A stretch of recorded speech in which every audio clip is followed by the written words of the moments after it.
chapter clicked in to College Volleyball Weekly on Viral Volley Media. Now here's your host, Rob on mic.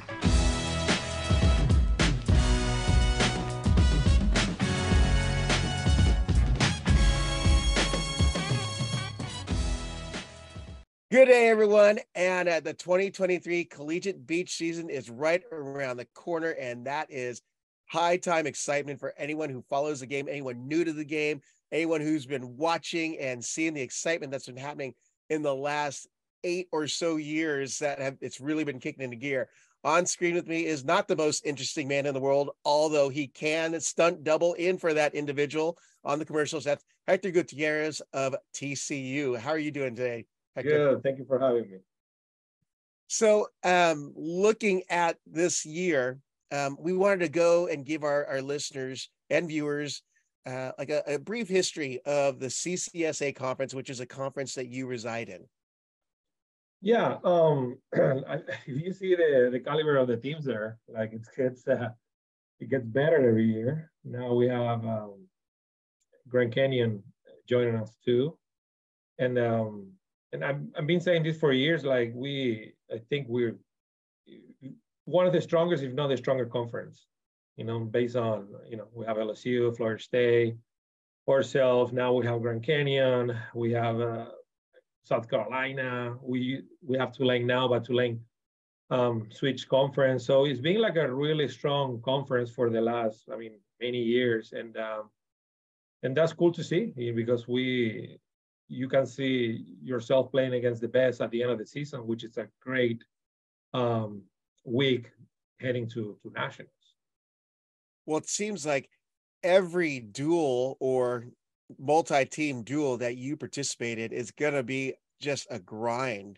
Watching, being that there aren't streams as available. I know that TCU has their Instagram lives for each of their courts when they host events, but each of those duels is high competition. There is like no break at all. So, there's a good caliber of players in that area, particularly by TCU.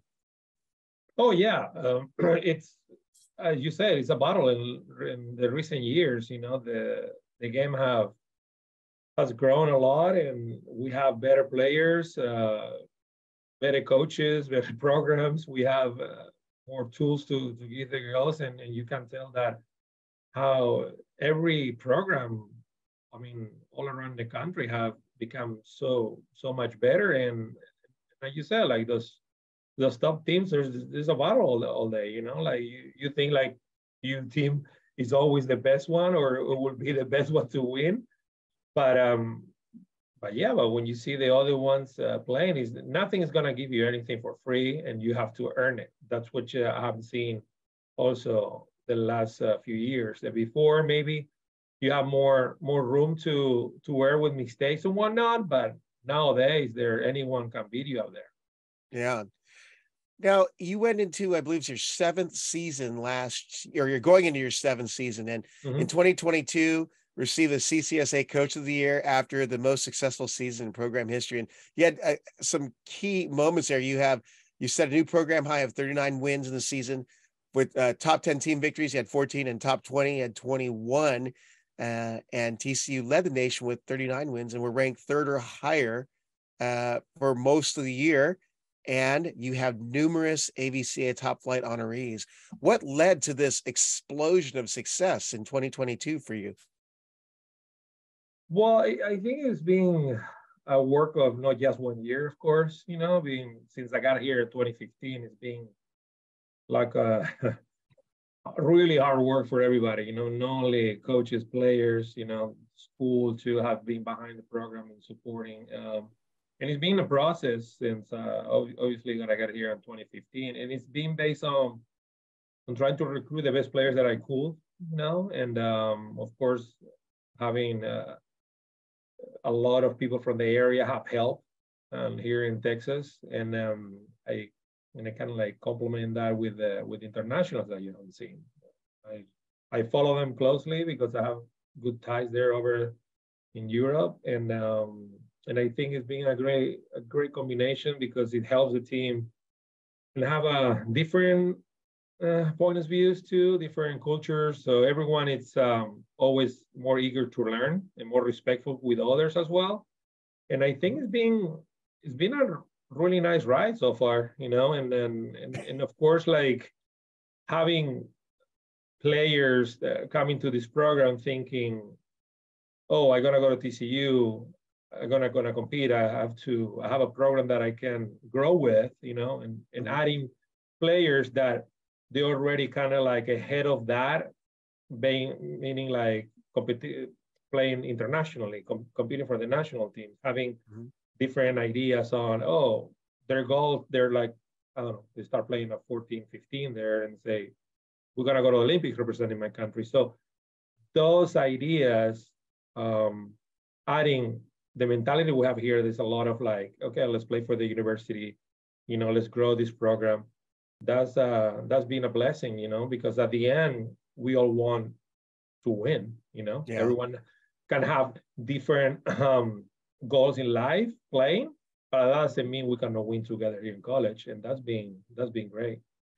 Well, what's a challenge for you as a coach? Because you do have this wide array, this diverse spectrum of athletes who are from Spain or from Ukraine, and then you have the graduate transfers, and you are getting some first-year recruits in. I mean, that's got to be hard to kind of buy into the culture of the program that you're creating when you have so many diverse cultures and personalities, not only because of age, but now of geographical location. No, it is. It's been a challenge too. Don't take me wrong. I mean, the internationals, of course, they're in different structure over there. There's normally trained with 4 people, 2 at times. Like you named the Ukrainian Lena, she only practiced with her partner for the last how many years? It's only being her partner, and 2 coaches. So you throw her out here with 20 more girls, and she's just don't know what's going on. I mean, in the beginning, like kind of like, oh, it's overwhelming, just that, the language, the schedule, the time management, the culture, as you said here, we're more strict in the sense like, you have to do things a certain way, because you need to perform in the class, you need to, like be on time for all those things. And overseas is a little bit different. It's more flexible because it's just less people and they can control better. Here we need to really like guide them and help them with more stuff. But of course, it's being a challenge, but they like it. They like it because they having the feeling of being part of a team that they didn't have it before. They thought a team was based on their experience. It's me, my partner, my coach, and that's it. Now here is like, this is like a family team. So they really enjoy it now, but it takes time. It takes time because it's overwhelming in the beginning. Well, let's jump into some of the recent changes you've seen in the development and the growth of collegiate beach volleyball. What are some of the key things that you've seen just in the time that you've been in the game? More players that have joined the game or joined the game more like regular basis. And I haven't seen that, and the game have grown a lot in size too. We can see bigger girls playing, very athletic, and the hand setting for me has been the breakout point, that with all the little girls that you can see the hand setting all the time, like almost perfectly, some of them, and it's pretty cool to see that, because that tells you the level of confidence they have, and that tells you that they feel comfortable with. And I remember like 5 years ago, you didn't see many, doing it, just few, because they were so scared of getting, the double, or don't know how to do it. And now like you see a lot of them, and that's because you can see it in college too. So, I mean, they're going to replicate what they see and they watch. And props to the club coaches too, because I know they're really emphasis like you need to use your hands, because that's what I like to see. I mean, personally. And but yeah, I mean, I think the number of players have like exploded the last few years, and you can see more talent, and you can see especially more physicality. Right. Yeah. Now, being that you do have some international players on your squad, is it easy to get your philosophy or teach your philosophy to those players as well? Or is they set in their systems, being they've been playing in these club dynamics you're saying, like the group of the same 4 people the last 5 or 6 years. Yeah, it's hard, especially with the training we have, having so many players and and so many potential partners.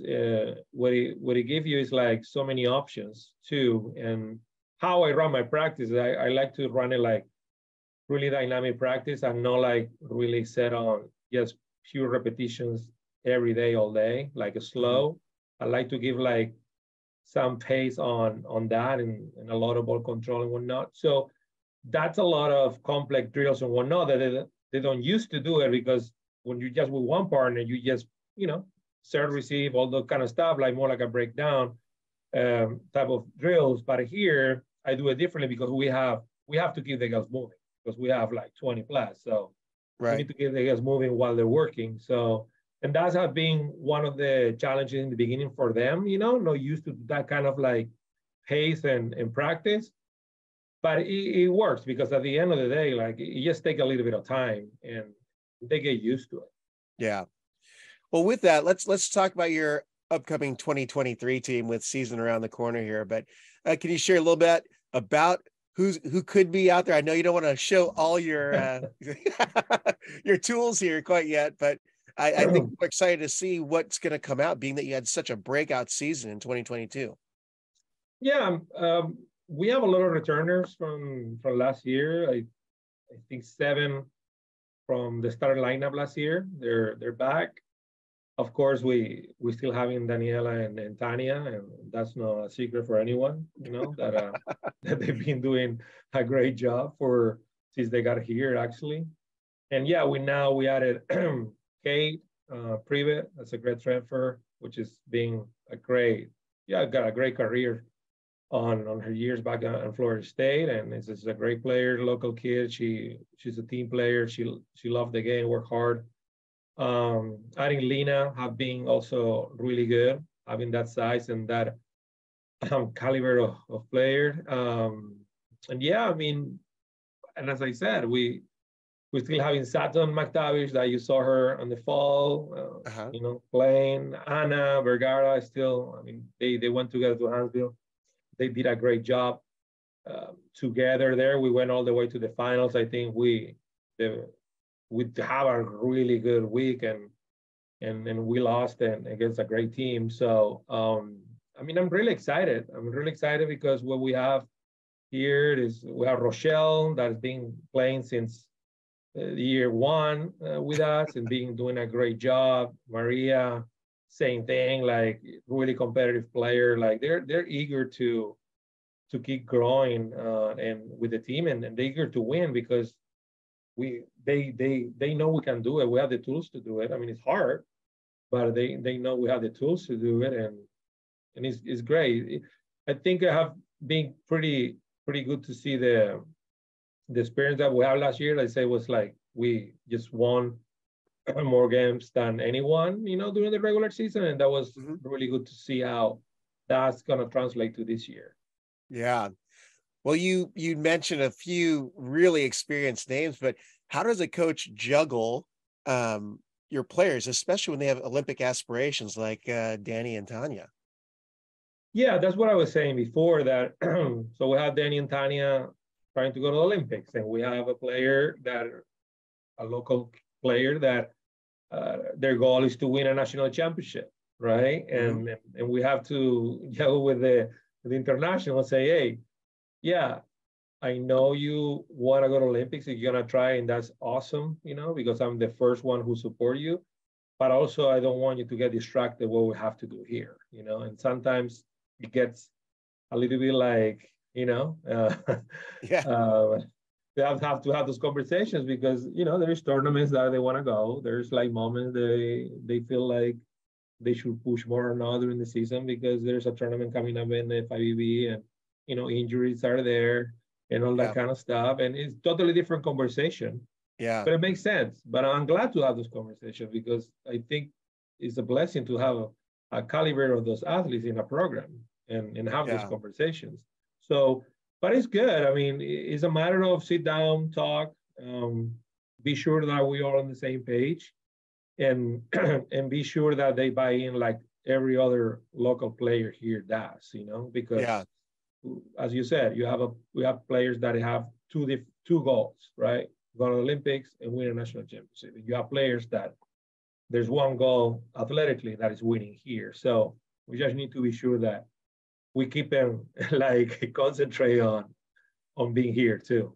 Yeah, it's an interesting dynamic because it's the first time I think any of the collegiate beach coaches have had to deal with that. With Megan Kraft at USC, then you had Stein with Sarah Sponsel, and teaming up with Kelly Clays early on. And it's just insane that the talent is getting younger, where they're actually Olympic athletes already in their collegiate years. So they're 20 years old, and they're going for it. It's a long road and hard road, but just having that experience to be part of the process along, that's super beneficial for them and super beneficial for the program. There's no doubt, because the girls also look at them and they look at the girls, and it's great because when that collapses and gets together on the court here, it just raises the level of competition, because everyone wants to do well against them, and they want to beat everybody to show them they're the best. So, and it's just the level of competition goes off chart. Yeah, for sure. Now let's go out to the rest of the conference here. You already mentioned that you lost Tulane, but gained Grand Canyon. Yeah. So I'm curious to hear your answer in this one, because the question is, what teams in the CCSA conference are preseason favorites? You might as well just list the whole conference. Yeah, that's what I was saying. Pretty much, I think. It won't be hard to say that. 4 our teams there will be easy top 6 this year, or top 7, which is crazy to think about it. And it's a great ad, Grand Canyon. It's just gonna make it harder, But it's a good competition. We're excited. They're doing a great job. You've seen how they have grown in the last few years. Kirsten has worked really hard to get what she's at right now with the program, and I'm happy for her, and I'm happy to have it in our conference, because at the end of the day, the competition is gonna make us better. I was watching one of the fall competitions out here in Manhattan Beach, and is an all purple sand between Grand Canyon against TCU going against each other in a final.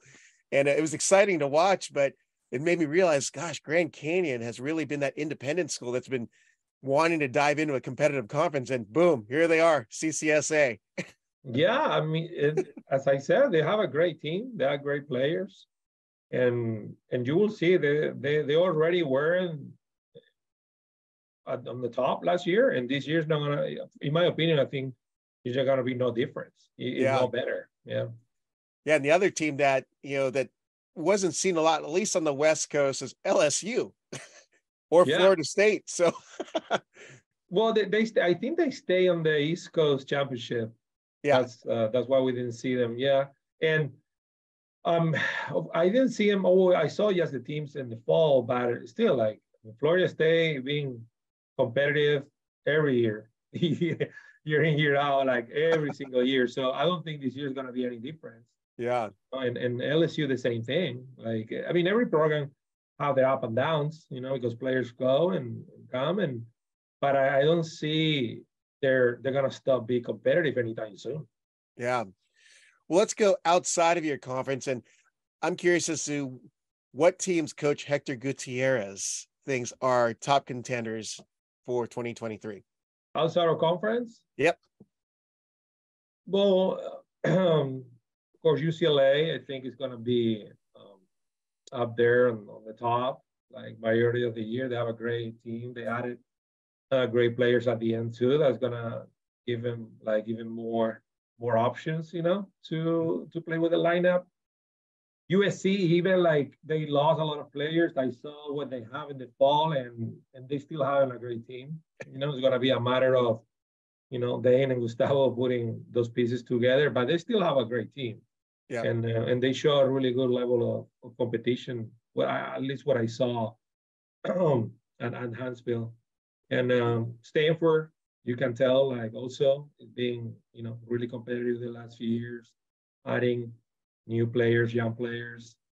Pepperdine, I really what I saw, the level of the players that the little two pairs or one pair I saw was pretty good. So I'm pretty interested to see how they will do this year, because I think they have a good team. You know, it could be the team that it breaks you know, people's hearts down the road, and I'm excited to see that too. Yeah. You know, we get to see all those players get together and fighting.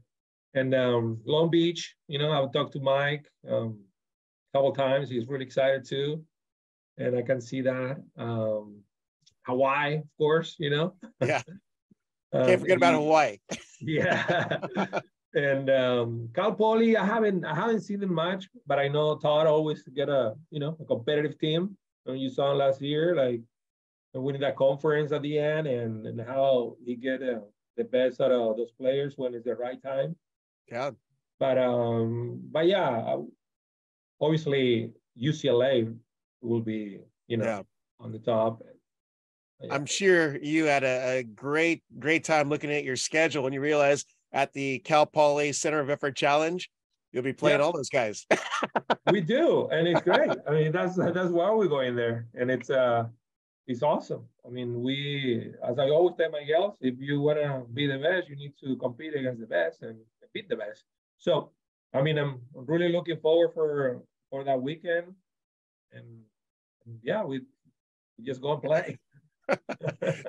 Well, final question for you, Hector, is so as a coach, and you're seeing what's going on around the nation, but what pairs or individuals or athletes for a fan to look out for this season? Well, you can say Danny and Tanya. It's okay. Yeah. I'll say it for you.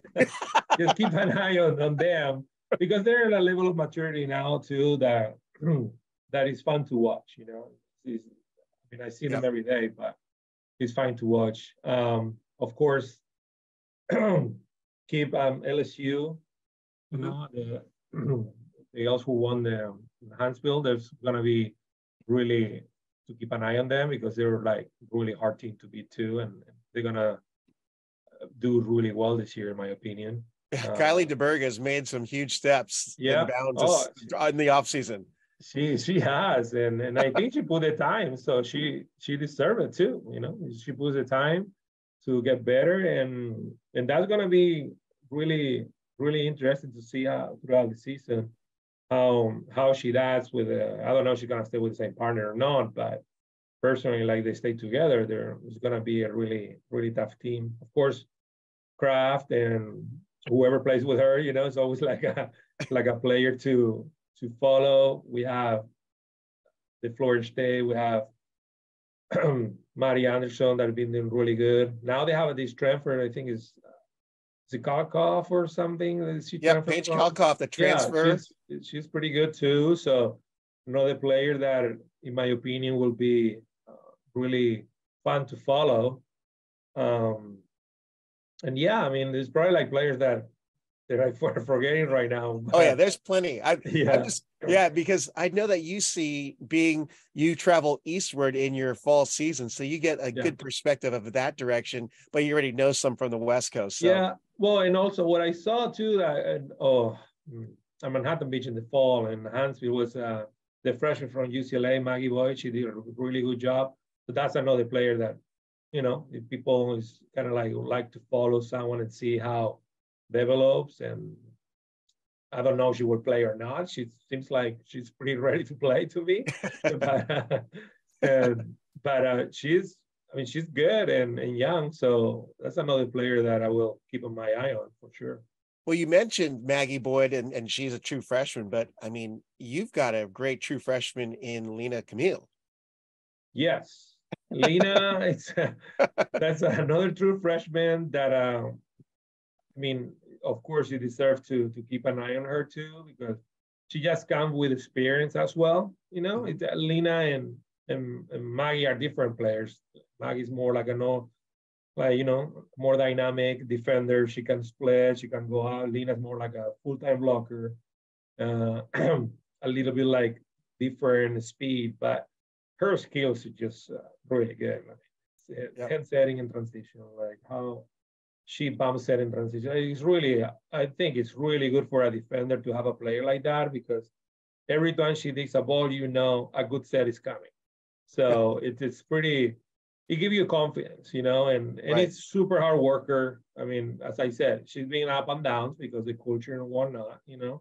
Yeah. I don't think she's still, it will, in the beginning, it's going to be overwhelming, you know, the games, because no one in Europe or overseas used to play 4 games a weekend for 10 weekends in a row, pretty much. Yeah. So that's going to be a little bit overwhelming for her. But once she gets in the rhythm and once she gets on what's going on, we will see her like they're really like what Lena is capable of.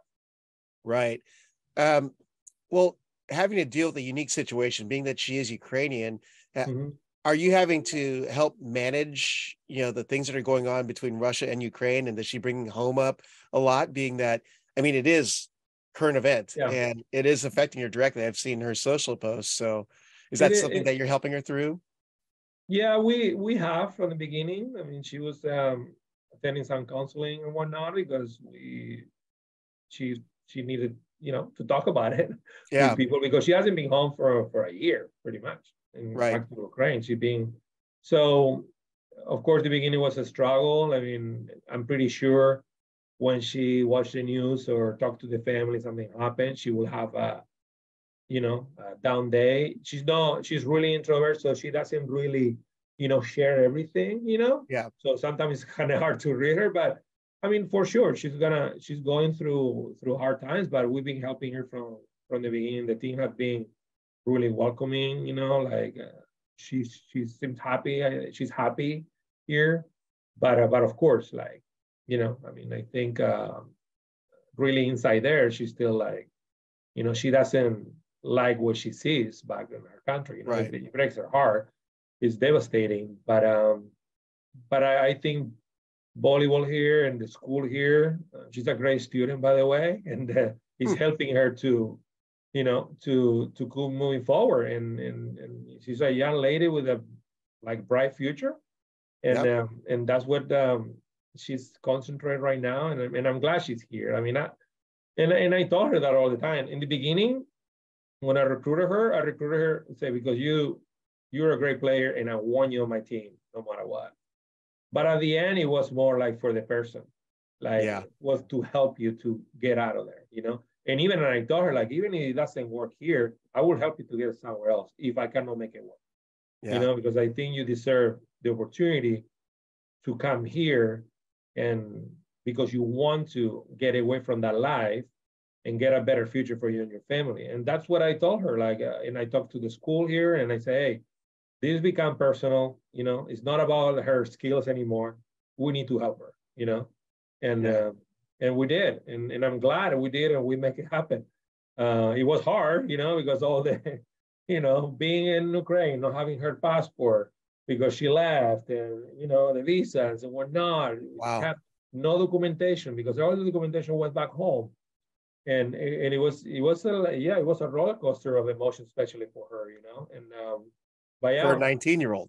Oh yeah, think about it, you know. But 19-year-old who's been through a lot of things that I can imagine, you know, like I'm like 40 something. So you know? Well, you know, with that, this is a Hector Gutierrez, head coach, TCU. Season again around the corner. Be sure to follow them on social, visit their website, get their schedule, go support Collegiate Beach Volleyball and the Sandy Frogs, as I learned is the official nickname. But Hector, thank you for your time today, and I look forward to catching you up at the Center of Effort Challenge if I can drive up the coast after my broadcast. So I have a TV indoor game that I have to work, and then I'm going to go up there. So well, that's awesome. Well, thank you again for having me. Looking forward to see you in California. And thanks for all you do for the sport and for all these interviews, because I think people like to see it and people enjoy it a lot. Thanks for listening to College Volleyball Weekly. Be sure to follow Rob Aspero at The Rob on the Mic on Instagram and at Rob on the Mic on Twitter.